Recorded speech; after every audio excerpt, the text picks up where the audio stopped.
What's up, Monte Gang, man? It's your boy JT. Episode 1. I'm unplugged talk with JT, man. Where we talk about football, sports, life, religion, everything, man. Episode 1 of the podcast.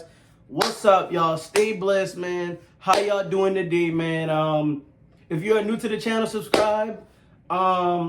Just subscribe, man. This is a new thing that I'm doing. I came up with the idea. Now we're going to push the limit, man, and I'm blessed to say I love to do this new journey with y'all, and I'm just here to say, like, I'm ready to do this with y'all, man. If you're a new returning subscriber, don't forget to subscribe to the channel, man. If you are subscribed to the channel, hit that bell, post notifications so you can get each and every video that your boy dropped, man. I need y'all to subscribe, run this podcast up. I know it's episode 1. Y'all tap into this shit, man. This is going to be very lit, man. I love the content.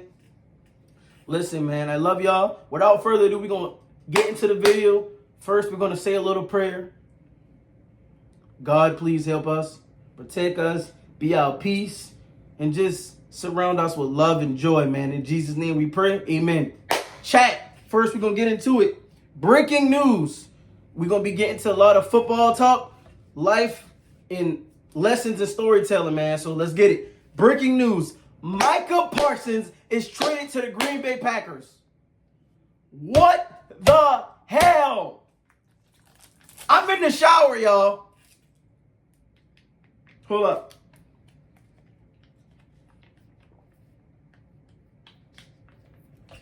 Gotta have a little Capri Sun with me.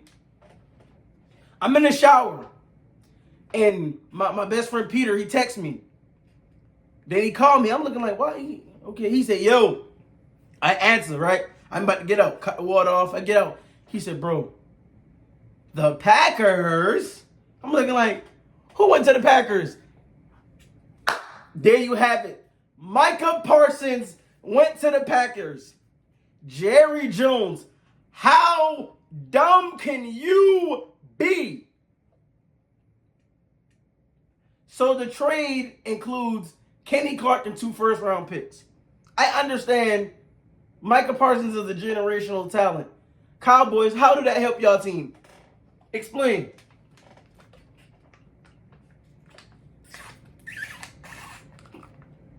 Trayvon Diggs, injury prone. Micah Parsons was the Dallas Cowboys defense. Who gonna replace him? Dante Fowler? I don't think so. So the fact that y'all traded Micah Parsons blows my fucking mind. Like, how can y'all be so stupid? Micah Parsons, a generational talent. Defensive players, listen, I'm all for players getting their money. Cowboys, you invested your money in a quarterback and a receiver. Basically what the Bengals did. Okay, Bengals, use the Bengals for example. Bucks and 1. Joe Burrow got paid. Jamar Chase got paid. T. Higgins got paid. Trey Hendrickson got an extension for a year. You think he gonna get paid? So now your money's gonna be tied up into 4 players. I understand it, don't get me wrong. But the Packers have the leverage. They have the draft capital. You mean to tell me you trade Micah Parsons for 2 first-round picks and a player where other teams probably, you could have got way more than that. And you trade him to Green Bay, the team that you're in the same conference with. If I'm y'all, I'm shipping his ass to New England, where we don't think he got a chance of winning. Or, even more better, excuse me,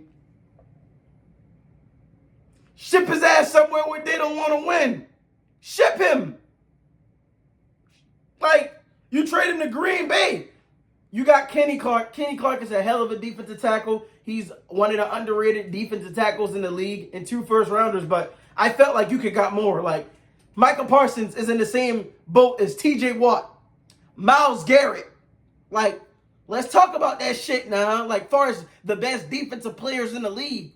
Myles Garrett, T.J. Watt, Micah Parsons, those are your top 3 right there. Right there. However you want to mix and match them, I got Micah as the second best defensive player in the league behind TJ Watt. I got TJ Watt as the best defensive player in the league, but that's another conversation for another time. But how dumb could you be to trade somebody like that? Micah Parsons is a generational talent, bro. Like, what the fuck are y'all doing? Like, make it make sense, bro. And I'm looking at the stat right here. Like, they really traded Micah to the Green Bay Packers, bro. Like, I really don't know what to say. And then on top of that, guess what? Micah said, I'm going to fix y'all. I'm going to go ahead and sign this 4-year, $188 million deal. And you know what's crazy? This year, Dallas has traded two of their biggest game-changer players in the city of Dallas. Remember now, Luka Doncic got traded to LA. And of course, the Mavericks, obviously, rarely, they got the number 1 pick that turned into Cooper Flag. Dallas traded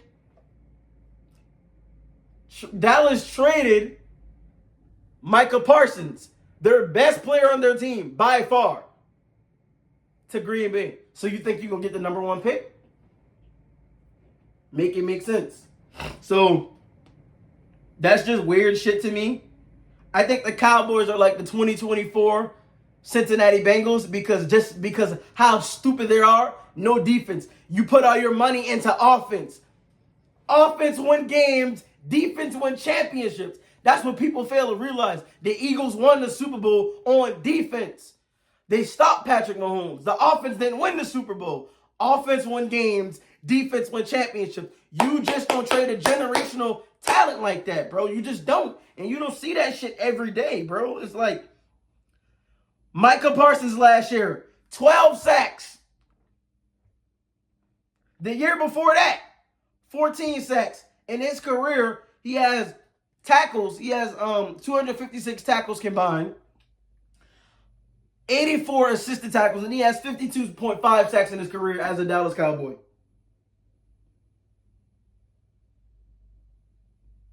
How dumb could you be, Dallas? That's just bullshit of what y'all did. Y'all traded a generational talent, and I just don't think that was a smart thing to do. It's just crazy to me. Dallas, I won't be surprised if you finish bottom in the division this year. Philly at 1, Washington at 2, the Giants at 3, y'all at 4. Because y'all ain't gonna play with no defense. And y'all can't talk about, oh, we don't have a defense. Well, you trade your best defensive player. What sense does that make? You get what I'm saying?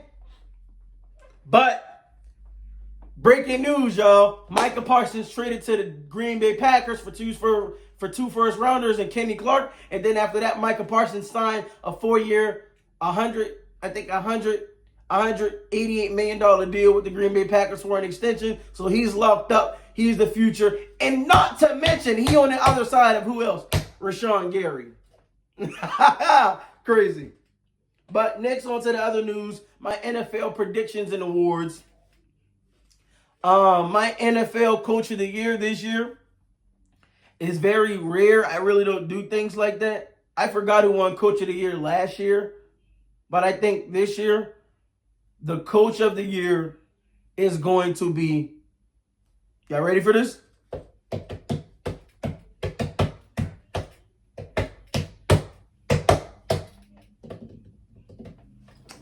I think the Coach of the Year this year is going to be Sean McVay. I'm going to tell you why.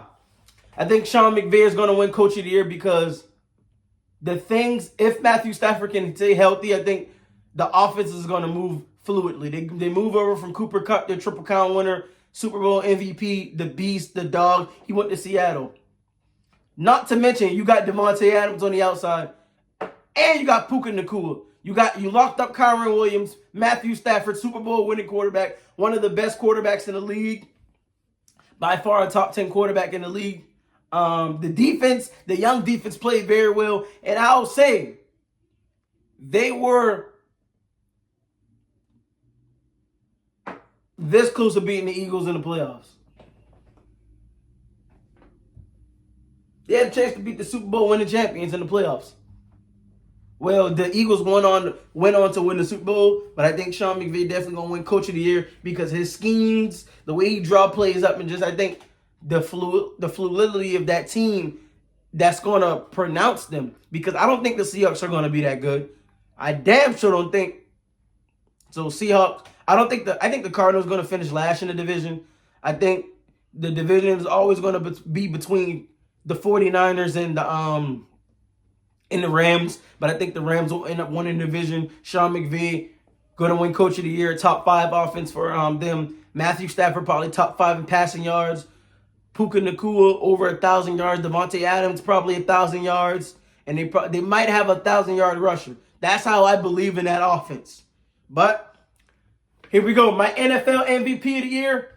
My prediction: Jaden Daniels. The year that he had last year, rookie, taking his team to the NFC Championship game, and what he did as the number 2 pick coming in out of LSU slash Arizona State. He changed that franchise first, and look who he beat.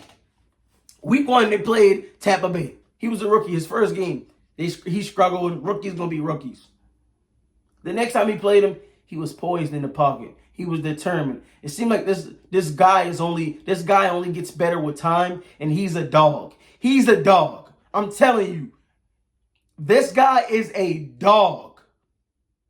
Jaden Daniels, I think he's going to have a 5,000 passing yard season. I think he will have 35 to 40 touchdowns, probably under 10 interceptions. And I think he's going to run for another 800. I predict Jaden Daniels provides a spark and will have one of his best years in the league, winning MVP. I think he lead the Commanders to an easy 11-5 season. And no sophomore slump. I think he will continue his success in Washington. You solidify that side by paying Terry. I don't know why it took this long.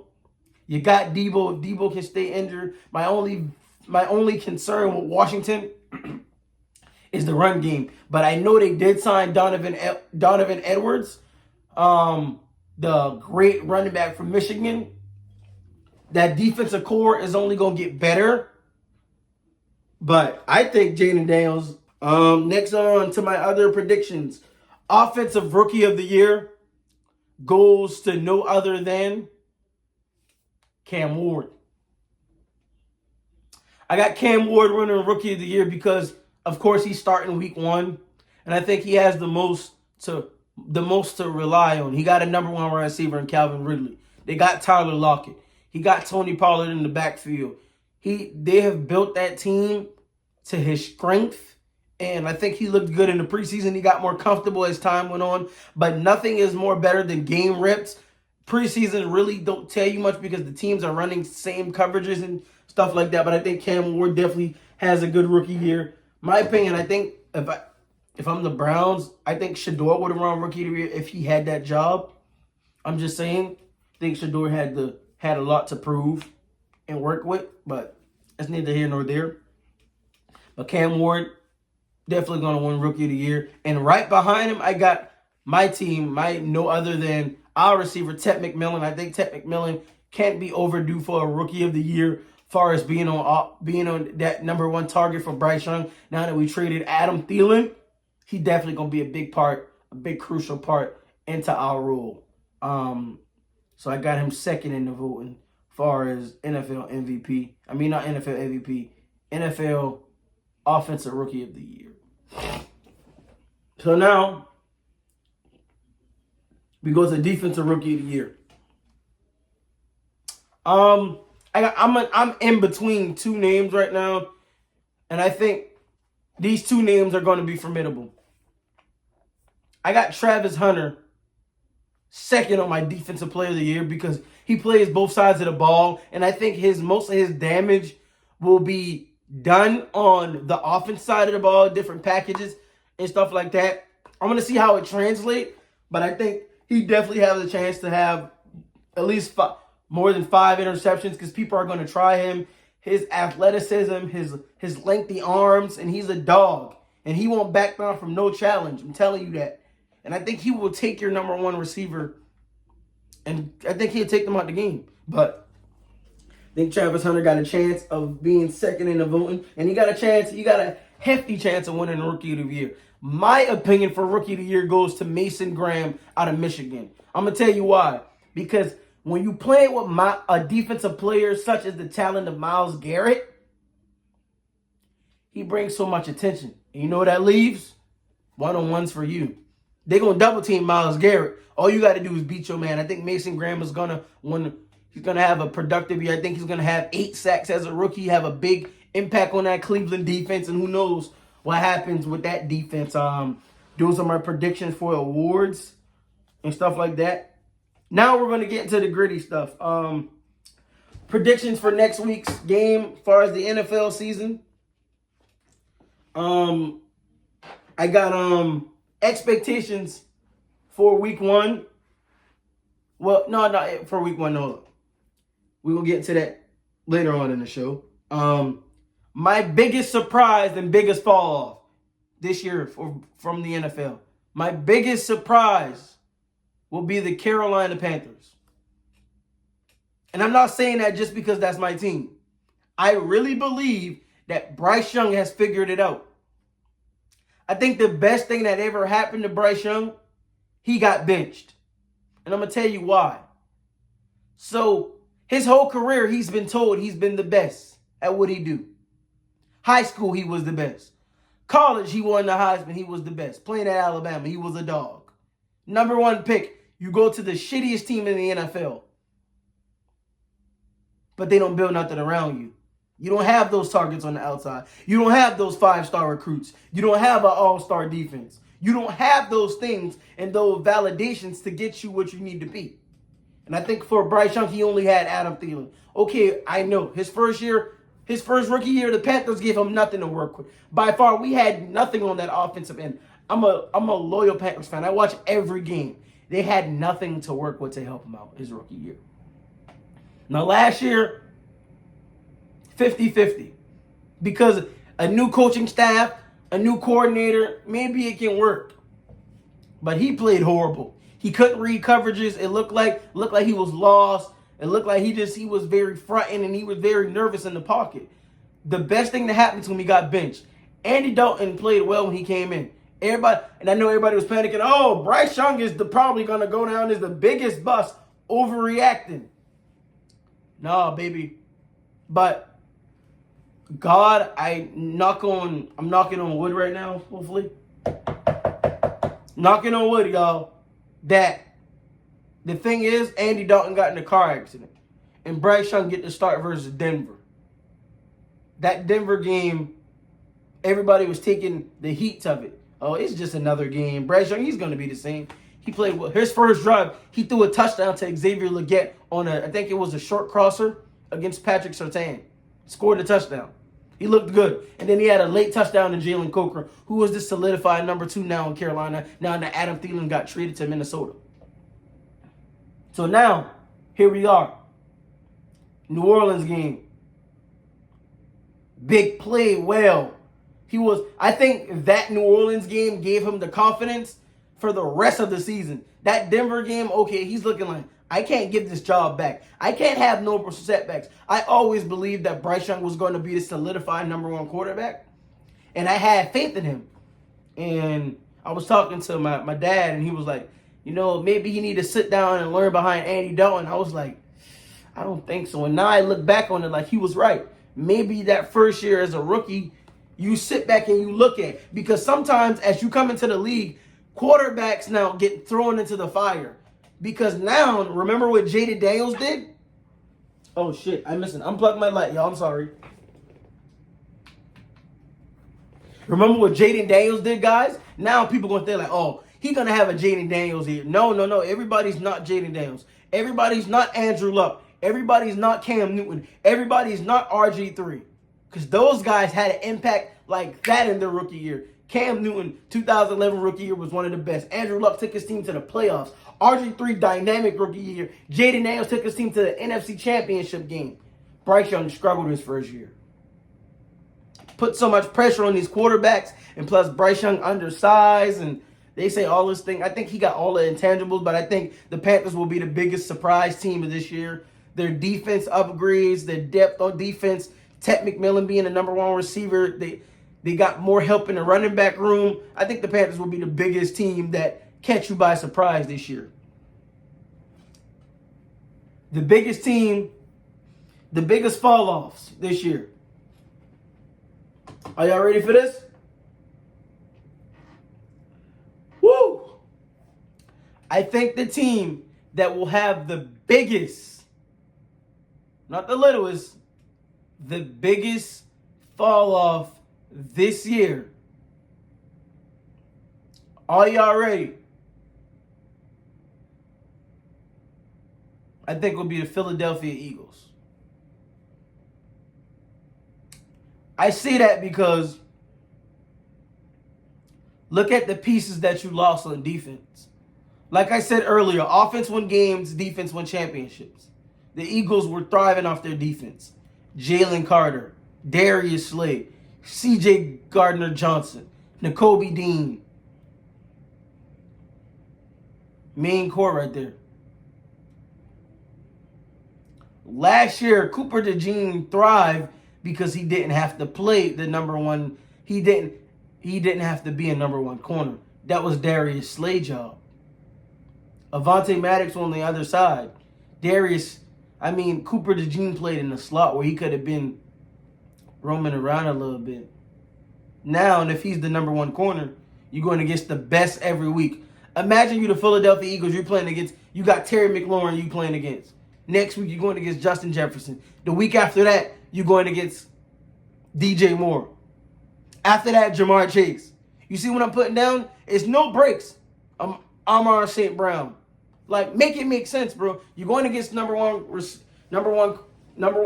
You're going to have to bring your best every week. That's just what it is. And there's no way around that shit, bro. I think the Eagles, they do win their division, but I don't think they're going to have the ease that they will. I think Saquon he won't rush for 2K. I think he will rush for a little bit over 1,000. I think the drop off, they're going to be in a tie for winning the division with the Commanders, but I think Eagles will have the biggest drop off this year as far as coming off that Super Bowl victory against Kansas City. I just think that Jalen Hurts, he will have a good year, but I think Saquon a little decline. I just think the defense suffered because they lost so much. They lost Milton Williams to New England. They lost Josh Sweat to the Cardinals. They lost Darius Slay to Pittsburgh. They lost C.J. Gardner-Johnson to the Texans. Like, you're missing a lot of key components to that team that help you along the way. And I realize you can't pay everybody, but that's just the way it is, you know? But now let's get to this. My expectations for week 1 coming up. There are 2 games that's coming up next week. The season starts September 7th. I think that's next Sunday. But football come on this Thursday. The Eagles versus the Cowboys. Y'all hear me just saying everything about the Eagles and the Cowboys. But I think the Eagles, and here's my prediction for week 1. I think the Eagles win this game 28-7. I'm going to tell you why. Dak Prescott in the offense, they're going to get going early, but I think they're stall out. Because the Eagles will play well. Saquon Barkley is too much out. Like I just said, you traded Micah Parsons to Green Bay. You have no pass rush. You have no secondary. You have nobody that can stop the run. You have nobody that can stop the pass. And the Eagles going to do whatever they can to get that win. And they're going to destroy you guys week 1. That's just my opinion. I think that's the dumbest shit that they ever did. We're trading a generational talent. That's just what it is. I'm calling it like I see it. I'm sorry to burst your bubble, baby, but that's just what it is. But the Eagles will run away with that victory. And I think Jalen Hurts will have himself a day week 1. And the Eagles will defend the crown at home, winning that game in financial Lincoln Stadium field, wherever it's called, in Philly. And they're going to get that win. The fans going to be piped up. It's going to be banner night. They got their rings. Eagles, week 1 victory. The next game is the Friday night game, Kansas City versus Chargers. I think Kansas City win this game 31-14. I'm going to tell you why. Patrick Mahomes coming off a Super Bowl loss. He's locked in. Travis Kelce showing he can still get it done. Rashid Rice suspended for the first couple of games, but you still got Hollywood Brown, I think, out there in the receivers for the Chiefs. You got Juju back. You got Tyquan Thornton out there. Like, you got Noah Gray still. Isaiah Pacheco coming back. You still got Xavier Worthy the Speedster on the outside. Like, the Chiefs are going to be all right. Their defense, Trent McDuffie, one of the best corners in the league. You still got Chris Jones, George Karlaftis. Like, that defense is only going to get better. Mike Edwards signed off the practice squad. Think the Chiefs run away with that game. I just don't believe in the Justin Herbert hype. I'm not a fan of Justin Herbert. I think he's the most overrated quarterback. I don't know how the hell he gets put in the top 10 conversation, but that's just my opinion. I got 10 quarterbacks that better than him, but that list come from a different time. That list will come out next week sometime, and we're going to get into the debate on why he's not a top 10 quarterback. Think he's overrated. Keenan Allen going back there will have a solidified number one receiver, but thing is, are they going to use him like he's a number one receiver? I just think they're not. But I definitely think the Chiefs are going to run with that. Andy Reid and his play calling is great, excellent. That's my prediction for opening NFL kickoff, man, next Thursday night. I'm hyped up. I'm hyped up for the NFL season. My wife, she should be hyped up for the season, and I love it, man. I love it. I love it. We're going to close out by the last topic. My baptism, y'all. I got baptized recently on August 24th. And I'm saying I'm so praised by God. God has changed my life in mysterious ways. Me getting closer to God was the best thing I ever did. Because I definitely was a sinner. And I still sin every day. And I just want to know that I give my life to God. I live by God. I read my Bible. I pray every day and every night before I go to sleep. I pray. I try my best. Because my grandmother, she was very into church. She was a Christian, and she taught me, JT, I want you to get into church. I want you to get baptized. I want you to be committed to God, because you can't do nothing without Christ. You know, the Lord is my shepherd, and I can do all things with Christ, you know. Philippians, I think that's Philippians 4:13. God got my back forever, and I'm forever committed to God. Can't do nothing without God. God is first before anybody. For family, friends, money, materialistic things, anything, God is first. And if you don't live your life for God, I don't know what to tell you, because God lived vicariously through me. That's just what it is. My religion is my religion, and I stand on it. I'm sorry, but that's just the way it is. And I just glad that I'm living life, man, and I'm praying that God just helped me out in so many ways. He blessed me. He's been working on me. He got bigger things for me. I had a couple setbacks at the beginning of the year, but God knows I'm his soldier, and he will protect me, and I'm covered by his peace and protection. Last thing before we get out of here, y'all, man. This is new to me, man, and I just like for y'all to tap into this, man. Like, it's very new to me, and I'm glad that y'all seeing a different side of me, talking sports with y'all. I was engaging with somebody on my TikTok about the Panthers and Hunter Renfrow stuff.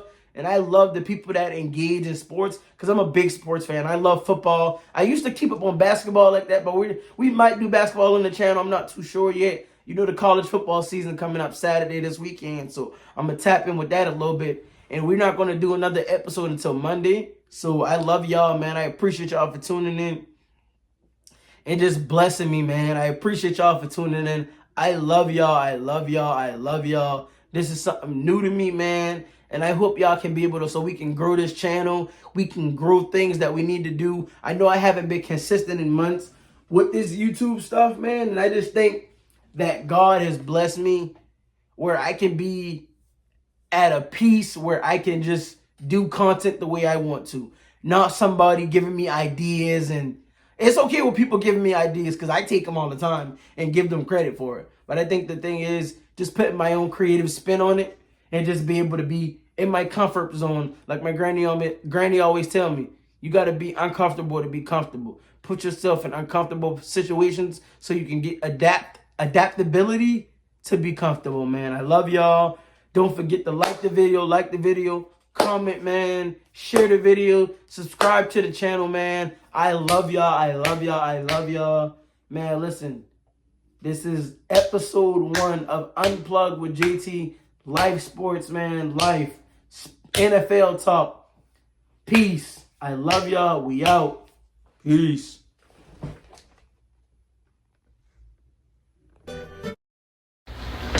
Yeah, check me out. Check me.